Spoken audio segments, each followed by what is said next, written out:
Assalamualaikum warahmatullahi wabarakatuh. Halo teman-teman, ini aku Yellow Daily. Aku akan membagikan pengalaman positif yang sudah aku lalui dan berdampak baik dalam hidupku. Semoga bisa menginspirasi dan bermanfaat untuk teman-teman ya. Aku akan share beberapa ilmu yang sebelumnya udah aku tulis di mini jurnalku dan ini berhasil jadi reminder aku. Semoga bisa jadi reminder kamu juga ya teman-teman. Aku menulisnya di bulan Januari. Ini tanggal 1 Januari 2025 alias halaman pertama dalam buku ini. Di situ aku menulis bahwa Imam Syafi'i pernah mengatakan perumpamaan doa dalam sholat tahajud seperti anak panah yang dilepas dari busurnya dan tidak meleset dari sasarannya. Perumpamaan ini dimaksudkan untuk menunjukkan bahwa doa-doa yang dipanjatkan dalam sholat tahajud akan menembus langit dan dikabulkan oleh Allah. Tentu saja banyak banget keajaiban dari sholat tahajud ini. Aku sendiri ada banyak doa-doaku yang dikabulin sama Allah. Dan aku akan testimoni bagaimana Allah mengabulkan doa-doaku di sepertiga malam terakhir itu. Teman-teman, kalau aku tahajud, memang biasanya aku tidur dulu, kemudian minta dibangunin sama Allah di sepertiga malam terakhir. Dan banyak yang bilang bahwa ini adalah sholat paling rahasia, karena cuma kita dan Allah yang tahu. Gak ada yang tahu kita nangis, kita mau minta apa, kita jujur sama siapa selain sama Allah. Dan justru karena itu tahajud punya kekuatan yang gak bisa dijelasin sepenuhnya pakai logika. Bukan cuma soal doa dikabulkan atau keajaiban terjadi, tapi lebih ke efeknya itu yang pertama kita rasakan adalah perasaan tenang di dalam hati, terus rasa diterima, rasa diperhatikan juga sama Maha Pencipta, dan itu priceless banget teman-teman. Nah, aku mau cerita salah satu pengalaman aku yang banyak juga dialami sama teman-teman, yaitu bimbang soal pekerjaan. Namun di sini aku tidak merasa bahwa aku paling susah, aku paling sengsara. Tapi pasti ujian ini ada tiap timelinenya kita sebagai seorang perintis. Dan aku bersyukur banget karena waktu itu Allah memberikan jalan keluar kepadaku. Awal kisahnya, waktu lulus sekolah, aku masih umur di bawah 20 tahun, 18 tahun ya. 18 tahun itu aku ikut open recruitment di salah satu pabrik di Jatim karena aku sekolah di SMK dan memang sekolahan aku itu ada kerjasama gitu sama salah satu PT, salah satu pabrik di Jawa Timur, dan emang pabriknya itu khusus memperkerjakan tenaga kerja perempuan. Jujur banget nih teman-teman, aku ikut itu bukan dari keinginan hati aku cuman ikut-ikutan sama temen. Hati aku pun memberontak banget, kamu jangan ikut gitu, gak boleh ikut sama hati aku, karena aku tahu sendiri bahwa pekerjaannya pastinya berat meskipun gajinya sangat besar. Oke, singkat cerita, aku lolos tiap tes, interview, sampai akhirnya mau berangkat pun itu aku masih hati aku kayak masih gak siap gitu loh teman-teman. Emang bener ya ini aku ya, orang aku kalau nginep di rumah saudara aja gak betah pengen pulang, apalagi ini di luar kota dan hidup jauh dari orang tua gitu ya. Coba deh sholat istikharah. Akhirnya malam itu sholat istikharah. Ya Allah, gimana ini aku mau berangkat seminggu lagi, apakah ini jalanku atau bukan? Sebenarnya jawaban dari mimpi aku itu adalah hati aku gak mantep teman-teman. Tapi aku memaksakan untuk pergi. Ya udah, aku pergi. Lalu di sana bener kan, karena aku tidak niat dari hati, aku cuman ikut-ikutan terdoktrin bahwa memang gajinya besar dan aku nggak cari tahu dulu bagaimana pekerjaannya, apakah fisik aku kuat, mental aku kuat atau enggak. Karena dari awal pun gak ada latihan fisik sama mental, cuman latihan tes tertulis. Kali itu memang jago ya kita sebenarnya. Tapi untuk latihan mental sama fisiknya ini belum ada di aku gak punya skill di situ. Akhirnya apa yang terjadi, memang di sana aku akui gajinya besar, tapi aku merasa bahwa dengan uang sebanyak ini aku tidak bahagia, aku tertekan. Tiap hari nangis, kayak buat apa sih uang ini, hidup aku gak bahagia. Aku kayak setiap jalan itu rasanya ngambang. Mau pergi ke pabrik pasti nangis dulu, kayak jadi gak fokus. Kemudian suatu hari aku sampai di kosan, aku bener-bener hatinya tuh masih pengen nangis lagi, pengen nangis terus. Meskipun aku udah sholat ya, akhirnya aku rebahan dulu di kasur. Aku dengerin murotal, waktu itu surat Al-Mulk sama Ar-Rahman. dua surat ini aku dengerin sampai aku nangis sesenggukan. Di hari itu juga aku memutuskan untuk kayaknya aku harus resign deh dari sini gitu. Tapi temen kamar aku kayak masih gak rela, jangan dong udah sampai sini gitu, sayang banget kamu kalau resign. Aduh, aku udah gak kuat kayak gini gitu.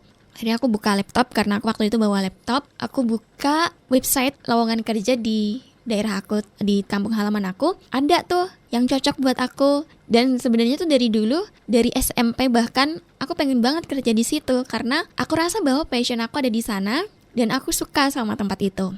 Dan mohon maaf banget aku, karena nih privacy, aku gak bisa ngasih tahu tempatnya apa. Yang jelas itu adalah cita-cita aku dari SMP. Dan aku ingat di buku jurnal aku waktu aku masih SMP, aku menuliskan tempat itu. Aku pengen bekerja di tempat A. Akhirnya aku tidur dulu.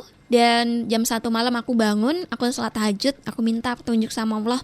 Aku di situ nangis-nangis, aku curhat, ya Allah, hamba tidak kuat bekerja di sini meskipun gajinya banyak. Terima kasih ya Allah, hamba bersyukur. Aku terus gitu. Namun hamba mau pulang, hamba mau resign. Apakah di sana di kampung halaman aku ada pekerjaan yang cocok untuk aku? Kalau ada, tolong tunjukkanlah dan mudahkanlah hamba untuk bisa menjemput rezeki hamba. Setelah selesai aku tidur lagi karena waktu subuh itu masih 1,5 jam. Akhirnya aku tidur dan aku merasa ini langsung dijawab sama Allah.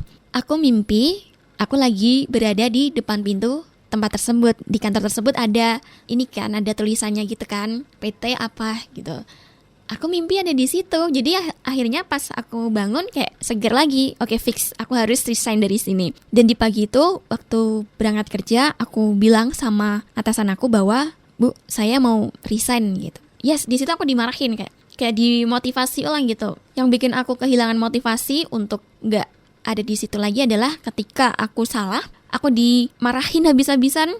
Tapi ketika aku benar, mereka diam. Padahal aku itu orangnya adalah apapun pekerjaan aku kasih tahu, nggak apa-apa kamu marahin aku. Tapi ketika aku pekerjaannya bagus, tolonglah dikasih afirmasi yang positif. Itu yang salah satu faktor kenapa aku pengen resign juga dari situ. Selain tadi faktornya aku, mental aku nggak kuat, sama fisik aku nggak kuat. Sampai atasan aku bilang, leader aku bilang gini, nggak ada loh tempat kerja yang segede sini gajinya. Aku tersenyum. Iya Bu, memang aku akui, memang iya. Kamu gak akan sukses kalau kamu kerja di tempat lain gitu. Enggak Bu, Ibu bukan Tuhan, aku bilang gitu. Ibu bukan Tuhan, Ibu gak bisa dong untuk mengklaim bahwa aku gak bisa sukses ketika aku gak kerja di sini. Nah di situ aku langsung merasa yakin bahwa oke, aku harus resign nih sekarang juga gitu. Aku nulis surat resign, kemudian sampai akhirnya tiba masa aku benar-benar udah tidak bekerja di tempat itu lagi. Nah sampainya di kampung halaman, apakah aku langsung kerja di tempat yang aku tuju tadi? Tidak. Aku masih mencari-cari tempat lain. Aku apply di beberapa tempat kerja yang ada lowongan pekerjaan yang aku himpun dari beberapa informasi ya. Aku masukin lamaran pekerjaan aku di sana, di toko, pokoknya dimanapun ada loker itu aku masukin teman-teman. Termasuk juga di kantor yang aku ceritain tadi. Memang ada loker dan alhamdulillah karena aku tadi udah nyebar CV aku, udah nyebar lamaran pekerjaan aku, sehingga di situ tugas aku adalah berdoa. Aku tunggu kapan ya bakal dipanggil. Dan fun fact-nya aku di situ di rumah itu aku sempat nganggur 3 bulan. Dan dari 3 bulan ini aku masih memanfaatkan sisa gaji aku di tempat kerja aku sebelumnya. Aku masih ada tabungan dari situ. Dan aku gak minta orang tua karena aku udah janji sama diri sendiri bahwa setelah lulus sekolah gak boleh minta sama orang tua, gak boleh minta uang sama orang tua sepeser pun. Akhirnya aku tadi nganggur 3 bulan, jadi di rumah kayak selama 3 bulan itu ya nyari-nyari kerjaan gitu teman-teman. Belum ada yang ngehubungin buat interview atau tahap selanjutnya. Akhirnya aku berdoa terus lah sama Allah setiap sholat itu, sholat duha, fardu, sholat tahajud lagi. Aku minta, ya Allah tolong loloskan aku dimanapun lah, harus ada yang lolos satu. Dan alhamdulillah ada SMS. Waktu itu aku belum punya Android teman-teman, HP aku masih Nokia tuh. Meskipun zamannya udah ada Android, tapi aku belum punya Android, belum pengen beli aja. Jadi ada SMS masuk, itu dari kantor yang di mimpiku tadi, yang udah aku cita-citakan tadi. Rasanya kayak, ya Allah, alhamdulillah, aku nangis banget. Itu aku nangis banget, alhamdulillah ya Allah, terima kasih telah Engkau kabulkan doa-doa hamba. Akhirnya aku interview, dan interview itu ada 4 pelamar kerja dan kami semua diterima di kantor ini karena ada seleksi alam yang dipertahankan cuma aku sendiri.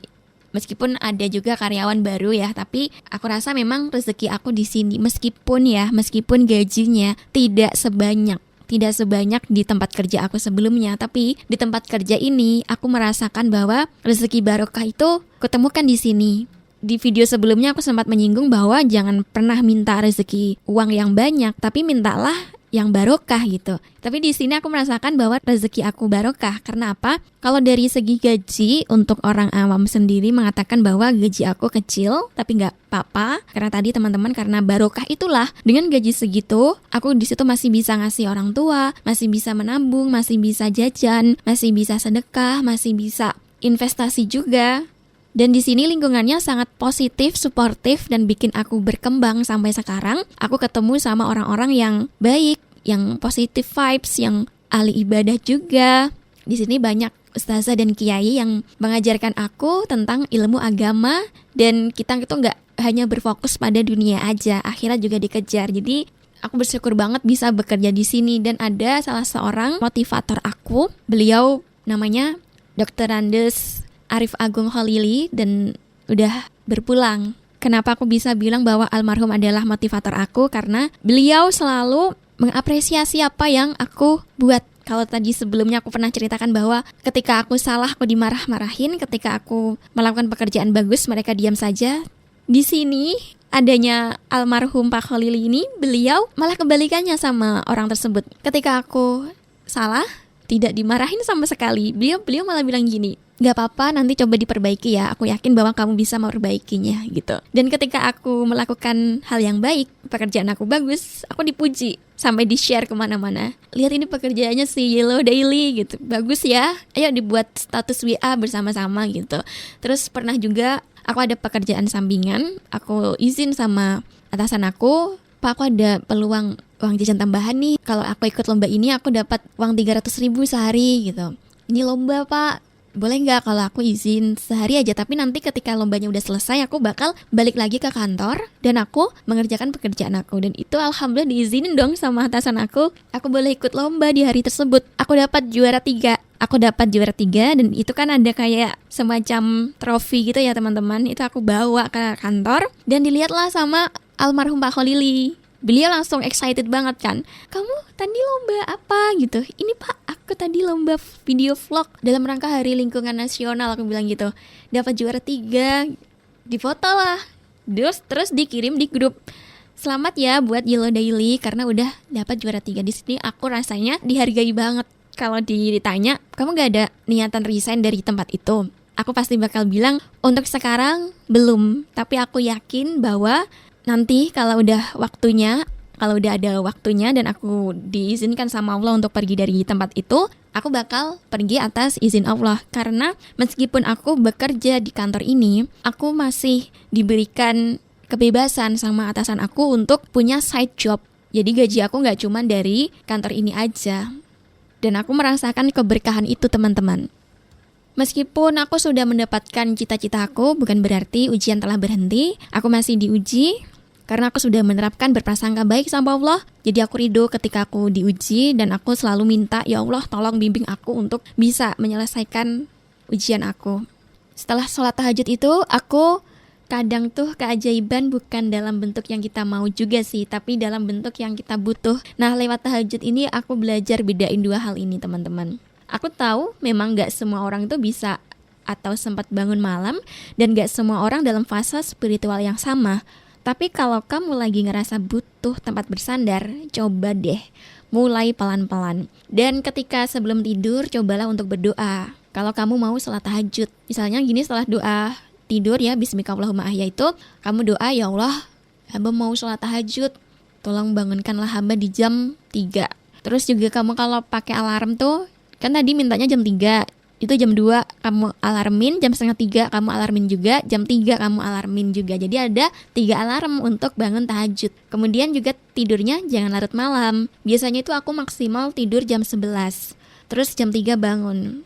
Percayalah bahwa ketika Allah ridho, Allah akan membangunkan kita di jam itu juga. Entah lewat nyamuk kah, kita kegerahan kah, itu Allah udah bangunin kita sebenarnya. Jadi langsung aja ambil wudhu, ganti baju, sholat yang khusyuk. Cobalah 2 rakaat, itu udah cukup, sama 1 rakaat witir. Nah nanti kalau udah terbiasa, rakaatnya bisa ditambah. Habis itu zikir dan doa yang banyak. Keluarkan semua unek-unek kamu. Kamu mau apa? Mintakan sama Allah. Yang mustahil pun mintakan ke Allah, karena Allah sendiri yang janji. Mustahil pun jika kamu memintanya kepada Allah dengan sungguh-sungguh, itu akan jadi milikmu. Allah gak pernah bohong. Ini adalah Allah sang pemilik dunia. Kita berdoa sama Allah yang maha kuat, yang maha tanpa batas, yang bisa mengubah segala kenyataan. Mengenai salat tahajud ini di Al-Quran surat Al-Isra ayat 79, Allah berfirman yang artinya, dan pada sebagian malam lakukanlah salat tahajud sebagai suatu ibadah tambahan bagimu. Mudah-mudahan Tuhanmu mengangkatmu ke tempat yang terpuji. Kemudian ada juga Quran surat Az-Zariyat ayat 17-18. Di sini Allah berfirman, mereka sedikit sekali tidur pada waktu malam, dan pada akhir malam mereka memohon ampunan kepada Allah. Di ayat ini menjelaskan tentang sifat orang-orang yang bertakwa, yaitu mereka yang sedikit tidur di malam hari dan banyak beristighfar atau memohon ampun pada akhir malam. Dan ayat ini menggambarkan bagaimana mereka memanfaatkan waktu malam untuk beribadah dan mendekatkan diri kepada Allah, serta memohon ampunan atas dosa-dosa mereka. Serta ada 4 keutamaan salat tahajud. Yang pertama, kita akan diangkat ke tempat yang terpuji. Yang kedua, segala urusan enteng dan dimudahkan. Yang ketiga, kalau ada masalah, Allah langsung kasih solusi. Bukannya tidak diberikan ujian, namun sebelum diuji ini Allah udah ringankan masalahnya sehingga mudah dilalui. Dan yang keempat adalah Allah akan menolong langsung orang yang salat tahajud ketika ada orang di sekitarnya yang menyakiti. Jangan sampai kita gak sabar ya untuk menunggu datangnya pengkabulan doa itu. Kita harus sabar. Karena ada 3 cara Allah mengabulkan doa. Yang pertama, Allah mengabulkan doa secara langsung. Yang kedua, Allah menunda pengabulan doa. Dan penundaan ini bukanlah tanda bahwa doa tersebut tidak diterima. Namun Allah memilih waktu yang terbaik untuk memberikan yang diminta. Ada hikmah besar dalam menunggu, sebab kesabaran menguatkan keimanan dan mengajarkan kita bahwa waktu Allah adalah yang terbaik. Lalu Allah mengganti doa dengan kebaikan lain. Kadang Allah tidak mengabulkan doa secara langsung, tetapi menggantinya dengan kebaikan lain yang lebih baik yang kita harapkan. Dan hal ini karena Allah maha mengetahui dan lebih memahami apa yang terbaik bagi hambanya. Teman-teman, semoga apa yang aku sampaikan hari ini bisa jadi pengingat, bukan jadi penghakiman. Karena sejujurnya sampai sekarang pun aku masih belajar untuk bisa istiqomah salat tahajud. Dan untuk kamu yang belum mulai, mulailah dari sekarang juga. Tidak apa-apa kalau masih bolong-bolong, nanti pasti kalau udah terbiasa bakal rajin salat tahajudnya. Coba aja dulu salat tahajud, nanti kalau sudah dapat manfaatnya, kamu pasti bakal ketagihan. Terima kasih ya teman-teman udah menyimak video aku sampai habis. Kita ketemu lagi di video selanjutnya. Wallahul muwaffiq ila aqwamit thoriq. Wassalamualaikum warahmatullahi wabarakatuh.